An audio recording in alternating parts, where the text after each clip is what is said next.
I had told her, I had showed her where I lived. You know, the first night we met, I showed her where I lived because we had to go right past where I lived to go to a after hours club down the street from where I lived. There was an after hours club, and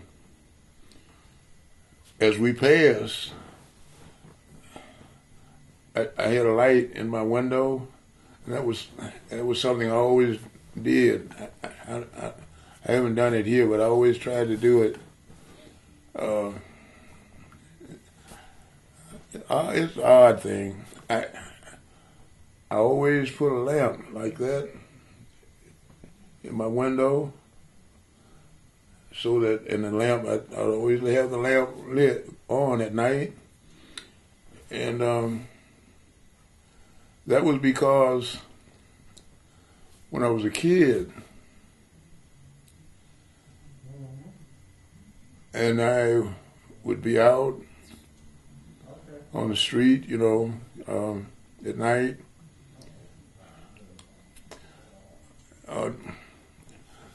During the day, I'd come along, I'd be out around, and I'd see kids playing. I would join the kids, and they, you know, and play and play. Then when it started getting dark, the kids would go home. You know, the parents would call them or whatever. They'd go home. They would, you know, leave nobody but me. You know, but and as I would walk through the neighborhood, I'd see the lamp light in the window. That was always, to me, that was always something that meant something special to me. A home, you know, parents. That was, and I didn't have that. You know, so for years, every time wherever I lived, if there was a window on the front, I'd always manage to have my room arranged so that there would be a light in the window. You know, light always, and I did that for years and years. It just meant something special to me. I can't describe.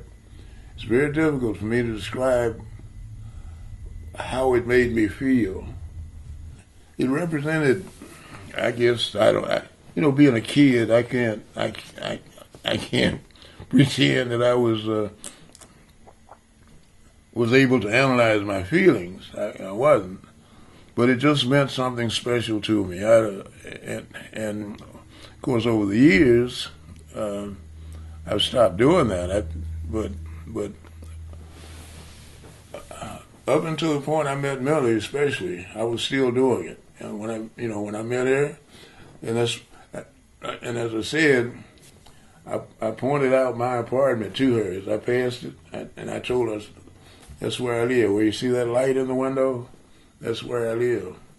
So when I didn't, after I saw her and explained to her why I didn't take her to the movies, you know, and she told me that was her brother-in-law answered the phone, I still didn't make any effort to see her.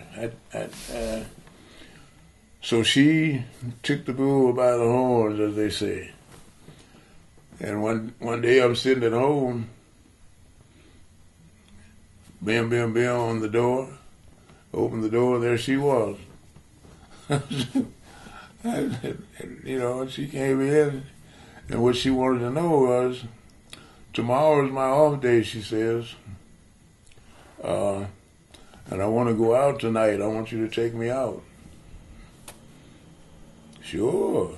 You know, hey, sounds good to me.